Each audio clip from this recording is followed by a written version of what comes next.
started popping off when you started doing like Rick Ross impersonations, right? And that was a mistake. Like all good shit's a mistake. Yeah. Yeah, because back then I was really into music production. So I'd gotten into like managing a few artists even at that age. I was like 21. And so I'd been producing music on a program called Fruity Loops from like age 12. Right, I remember Fruity Loops. Yeah, so from age 12 to 21, I was producing music. So I had like some artists and I was just promoting them. So when I found out that Rick Ross was going through like some correctional crap, I put on a security uniform, and just for my friends, we playing games, we clowning, we upload the video, and it does numbers first week.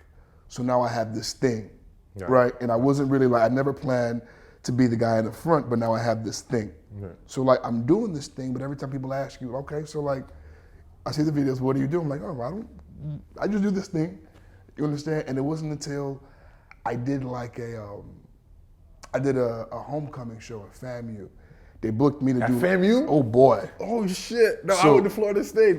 Yeah. So they booked. There was like a homecoming concert, and I came out there, just little Glimas, little Wu-Tang, a little freestyle, and they ate it alive. But it was like 10,000 people screaming. And facts. Like, you know, that's a drug. Right. It's a drug. So it's like, I think that trip kind of showed me that I want this, but I want it for myself. You understand what I'm saying? And by then, Success had been saying already for like 4 or 5 years, hey, try stand up, try stand up, try it. And I'm like, yeah. Success Junior. Yeah, he'd been saying try it, because he was like the dude in high school, like is gonna host a talent show and be on stage and make fun of the teachers, but you know, I wasn't that person. Right. So I gave it a shot, wrote 5 minutes, I thought was funny, went to an open mic, and I had a really great first experience with stand up. Damn. You think you would have took a different path if it was different outcome? My next 10 shows were awful because so listen, it's crazy because like that's how the mind works, right? So I wrote this 5 and I worked so hard at this 5, 5 minutes, and then did the 5 and it was good. Then I said, I got it. You understand what I'm saying? Yeah. I got it, and then bombed. Because like you can be funny, but you still gotta do some work. You still gotta chisel this shit. And I thought that once I did it well, like I'd arrive. Right. So it's like those 10 shows kind of showed me early on that like. But it was 10. So you were performing in like American market, English, yeah, right. and in different places, different venues, and just consistently sucking. Like honestly, I thought I was pretty bad my first 4 to 5 years doing this. Just 4 to 5 years? I never felt really good. It's a long time to suck. Wow. Honestly, like from the beginning, I'd always had an idea of what I was gonna sound like, who I was gonna be on stage. And it's like, I've always felt myself, even when I was terrible, I felt myself getting closer. So even if I sucked, if I sucked a little less than I sucked last time, all right, nigga, we cooking. That's a good attitude to have, dog, especially in comedy. Let me tell you, like, which is why now, like, bombing I don't even feel it. I can't feel it. I'm immune, bro. The first 4 years of my comedy career, it just went poorly. Because I didn't like, my comedy style is loud, it's heavy-handed. So it's like, I'm an imposing looking black man. I have to find the right words to say for it to be funny. Right. So I have to fine tune my shit to say, how far you let me go? So it's just like, it was 4 years of fine tuning. All right. So do you think, why do you think you weren't funny then? Like, do you think you were just saying stuff that were just funny to you? But why did you think you weren't cooking those 4 or 5 years? So for me, I think the struggle has always been that I find silly things funny, right? And it's always really apparent to me why it's funny. The struggle now is to show everybody else why this shit is so funny. Okay. So it's just picking out the words that helps you best understand that message. And sometimes certain jokes are 3 words away from being perfect. Mm-hmm. You understand? So it's just the process of having a joke that's too wordy. You do it for 3 shows until you find out the best way to do it, the best way to say it. Mm-hmm. It's just, it took me a while to find a process, I guess, was what I was searching for. Is a process from getting my ideas to my brain to stage. It took a while for me to find the voice. So I mean, like at this point now, the process of I did a joke is a lot faster than 4 years. Thank God. It's a lot faster. Cause comedy is not like music, man. Like you could put out a music right now. If I don't like it now, after like the 10th time, maybe you're like, you know what? It grows on me. It's a good song. Yeah. Jokes, bro. It's not Plus, the them same. niggas come over there though, to laugh. It's not like they're like, oh yeah, I'm gonna pay $40 and let me see if he's gonna make me laugh. Like, no, man, I'm paying for that $40. Nigga, I better laugh. Let me tell you, I think black people are the only ones that have ever said to me before the show, hey, my nigga, you better be funny. Like you don't go to McDonald's, this shit better be salty, better be delicious. Right. Like they will come to you and say, hey, you better be funny. Like, what is this?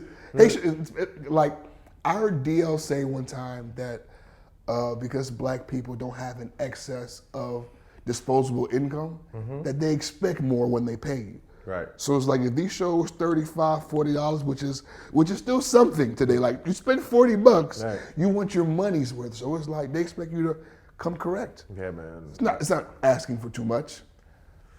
Yeah, it's not, but damn, bro, like, shit. Sometimes, Bumzu, like, that's why sometimes, when the promoters hire you, especially the Haitian promoters, be like, oh, Sejoe, we not déjà, ba on l'autre blague, oui, ba l'autre blague. Bro, Tiva's been touring for the past 13 years on the same album, nigga. Them promoters never ask these niggas, yo, ba on l'autre music, But us, it's every show. If they play Beanie Bum Bum right now, you gonna dance. Right. So, Simba black and by yes, so I'm doing, it doesn't work that way. So I used to get really in my head about it. I still kind of do. Like now that I'm in New York and I know that every night I perform, it's for maybe a new crowd, but it's like it's my peers. Right. And I need these niggas to know that I'm to be respected. Right. So it's like sometimes it's a new crowd. I'm not even performing. I'm performing for the 3 comedians over there just to let you niggas know that it's a muscle. Right. Because so I get in my head about doing the same jokes. I know most comedians have this back and forth when you go to another city. Should I, could I? I know when I go to a new city, I'm so excited because I can perform my greatest hits. Right. At a brand new city. But like a city like Montreal, I've done that twice this year. Yeah. So when I go next year, like everything that I say in my mind has to be thrown away. No, definitely. Montreal is a place where I do new jokes all the time. You have to. Because they come. Granted, you may not get the same people in Montreal all the time.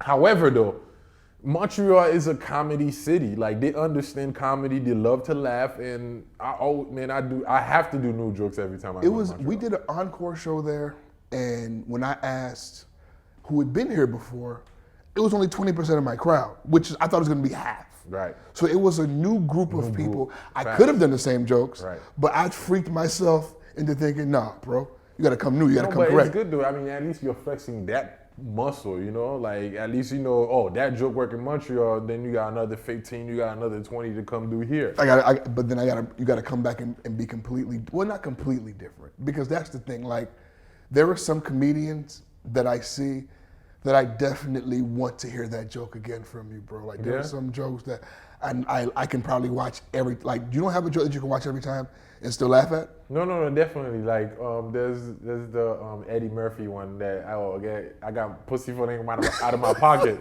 Another pussy. Right. And what's it called? Like Eddie Griffin too. Like, I make $10,000 a day, nigga. Like Eddie Griffin to me is so underrated, man. It's insane. It's not underrated. It's just, as a comedian especially, when you make a commitment to talk about the things that Eddie talks about, you commit. If the ceiling's here, you commit to being this successful. You make a conscious effort in saying, hey, I'm choosing this. That's true. Or you can be Kevin Hart and just, you understand, like, keep your nose out of business. Right. Keep your nose out of politics, out of religion, out of all that shit, and just rise. It's kind of hard sometimes, man. Like, I can't even see myself doing comedy and not put Haitian politicians in there. Like, I cannot see me doing comedy without talking about politics. But you also know that there's a kind of person who's never gonna like you. You've made your peace with it. Right. Because I don't feel the need, like, my comedy isn't for every single, I like to say fuck a lot. Yeah. You understand? Right. So it's like, my comedy's for the person who enjoys that. Right. And it's like, I never desired to be everybody's favorite comedian, because I think that is how you become a liar, bro, you become a puppet. Right. Because there's no way everybody should and Like could you. like you. Right. That's insane. That is insane. If everybody likes you, you're doing. Yeah, you appeasing error. You're not Bill speaking Cosby. truth. Right. You're doing Bill Cosby shit behind the doors. Right. That's who you are.